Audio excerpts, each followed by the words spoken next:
Hello everyone, Alex RC Freak here, coming at you with another video. This is a video on an upgrade. So this is an upgrade video. I got something. Can you guess what I got? These pins fell out when I was putting brake cleaner to clean this. So these pins fell out. I got them right. Let's see if we can grab them. I'll put them in my little parts bin here. Got them right there. So those are the pins. They just go in there, no biggie. But anyway, since I'm already at it over here, I got an upgrade for you guys. Can you guys guess what it is? Dun, dun, dun, dun, dun, dun. Bam! RPM rear arms. This is for the Talion, Creighton, Outcast, you know, Durango DEX8T. Durango and Arrma actually are the same company. So, in case you didn't know that, if you look at the steering servo, the factory steering servo, it says Durango Arrma. So, it's just kind of a neat thing if you guys didn't even know, or maybe didn't know. It's kind of cool, I think. Whatever. Durango makes some good stuff too. But anyway, so what we're going to be doing is installing these lower arms. I'm not going to be putting the shocks onto them yet because I still got to put the differential in, and I'm going to be putting RPM short rod ends on there. So you're going to have to use these factory plastic hollow balls right here in them. So just so you know. But yeah, these hinge pins are already out. Basically what you do is you loosen these screws right there, and there's a nut on the back, and let me do that. It's the same for the other side. Now these are the RPM ones right here, okay? These are the RPM ones right here. Now there's a right side. This is the right side, and this is the left side. So there's a right and a left. So they go like this, or my bad. They go like this on the vehicle. So when they're actually installed, they go like that. So there is a right and a left. So let's see where it says left and right. See, right, left. Make sure you get them right. Make sure you put this droop screw. This is a droop screw. Make sure you thread that in on the factory arms right here. So these actually are very strong. So anyway, we're gonna be installing these. They're very simple to do. So let's jump into it. All right. So what I'm gonna do is I'm gonna grab this. Now you can use your multi-wrench, or you can use needle nose pliers. Me, currently, right now, I'm going to use needle nose pliers. And just loosen it. Just like so.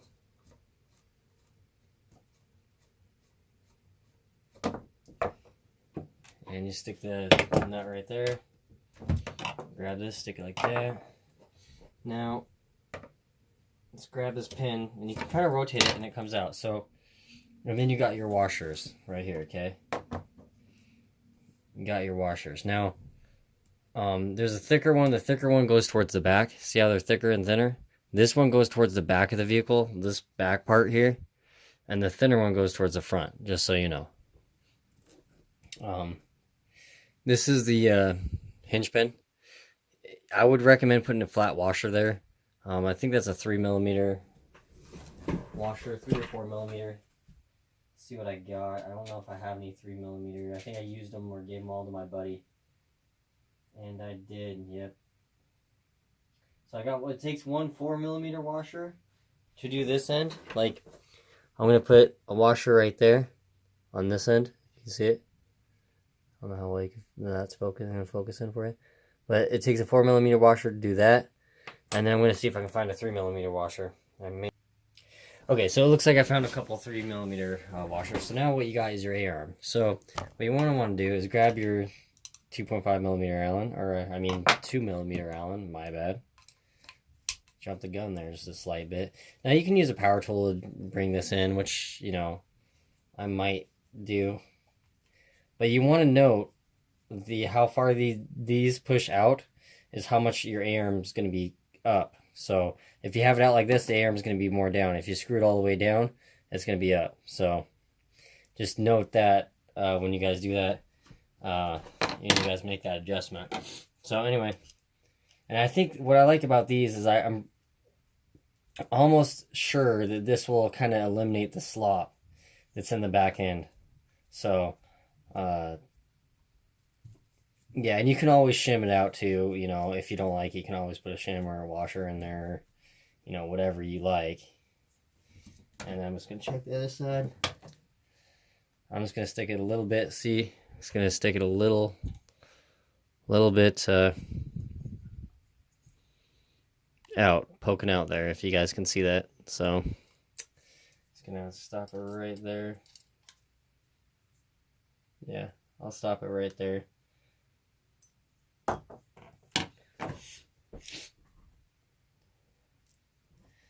So next, you wanna take your 2mm screw right here and loosen this. Very easy to do. And it's the exact same on the other side, just for the left side. Make sure you're doing this to the right arm.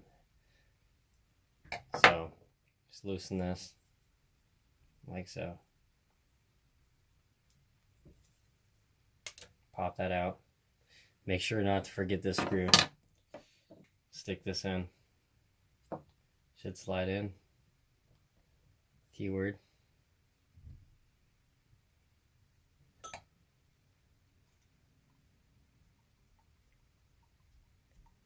And you just screw it in.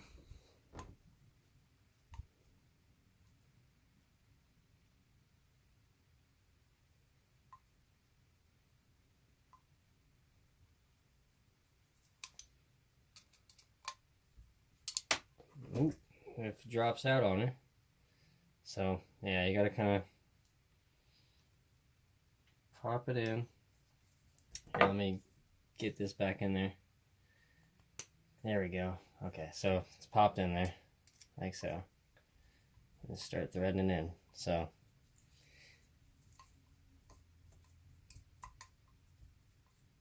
I know you guys are probably screaming through the camera there. Why don't you just use your Power Hyper Tough tool? Yeah, I could do that. I don't know. I just like to be cautious on stripping stuff out. And mine does have, my new version does have a adjustable clutch on it that seems to work pretty good. So anyway, this has 2 shock position mounting holes.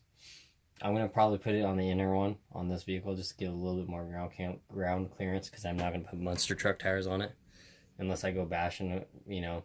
So basically after you do that, you can grab your hinge pin here, slide that up like that, take this. It's just going to make it easier if you put the hinge pin in now.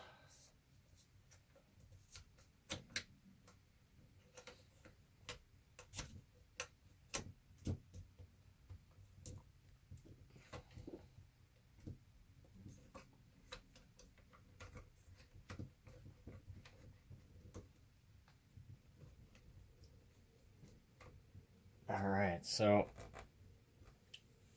that's in there. Now you're going to want to stick your, make sure to put your washer on the back. So let's see if I can get you guys a better view here. So I got a washer here, a 4mm flat washer. Some people say you won't need it. I think you do. So anyway, I'm going to try to get it so you guys can see that. So I'm going to stick this through here like this. It's kind of a little tight there. Definitely is tight. So, alright, so I'm going to take this thick washer, and you got 2 smaller shims that go in the front. So I'm going to take this. Okay. Take this. Okay. Now see if I can get these 2 smaller shims in there, which may kind of be a pain in the butt. So see, hopefully you guys can see that, what I'm doing. You guys can't. You guys still can't. Oops. And I'm trying to show you here if I can get it to cooperate.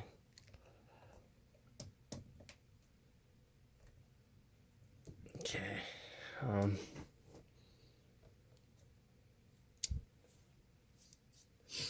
Sometimes you gotta use a flathead screwdriver to ooh, whoops. Pulling him at the camera, why don't I? Alright, let's see if I can get this to cooperate here. It's a little tricky. You gotta stick them in here, wedge them in here, then maybe tilt it forward like that. Kind of poke it through. It's a little bit of a finessing game, I've noticed. Take a little thing like this, line them up. That does help, actually, believe it or not. There we go.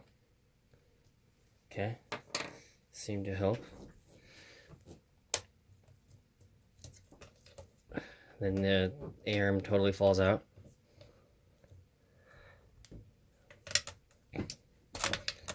Okay, so once you got it in, you got your arm. Okay, so I got it in. It's a fighter. That's all I'm gonna say. It is a fighter. And it's gonna fight you. So, what you want to do? Make sure you got those two shims in. The thinner shims in the front, the thicker shim in the back. Put a 3mm flat washer on there. Stick some Loctite on there. You don't need a crap load of it on there. Just need enough. Just give it some bite. Take your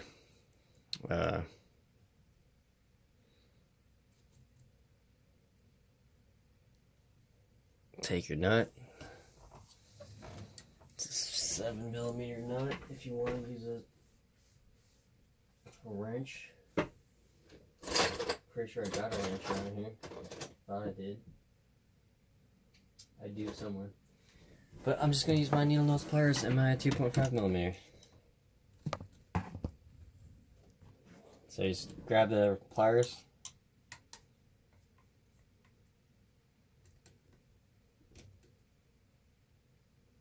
Till it's flush with the back here. You want it flush. And then you can take it and make sure your suspension is smooth.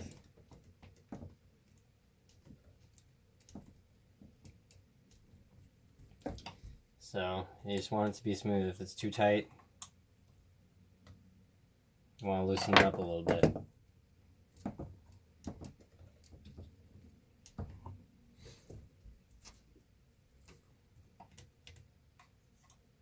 Don't want to loosen up too much. There we go. Yeah, that feels a lot better. So basically once you do that, you can slap your shock in either one of these holes right here.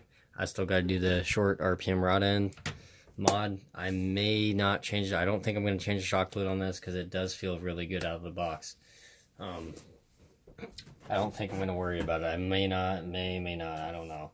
I still haven't made up my mind. It's up in the air. But I just want to do a quick video showing you guys how to, you know, install RPM A-arms on an Arrma Talion V3.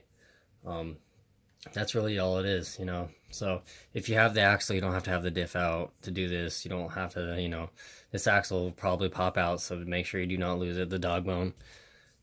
Make sure you put it in there. There's a bigger part and the smaller part. The smaller part goes towards the differential side. Let's see if I can show you here. So if you notice, this is smaller than this end. If you look at the size, like the diameter of this versus the diameter of that, this goes towards the differential cup. So this would go like that in the vehicle. So the bigger ball end goes towards the outside and the smaller one goes towards the inside. Just so you guys know. Anyway, and that's pretty much about it. And then, you know, connect your sway bar. It's actually pretty simple, really. So, anyway, thank you guys for watching the video. That's exact same for the other side. Yeah, I appreciate it. I really do. I appreciate you guys watching my series on this and my video. I'm not saying the stock A-arms are junk. I'm just saying that for how light this thing, RPM would be perfect. And I will say for heavy RC vehicles like 5th scale application, 6th scale application, RPM products, in my opinion, you got to be picky and choosy in what you get because RPM is not the strongest when it's a heavy RC vehicle. From what I've personally experienced, like X-Max RPM, I wouldn't even waste the money. You're just wasting money as far as I'm concerned, but that's just me. So anyway, thank you guys for watching. I appreciate it. Alex RC Freak out. Peace.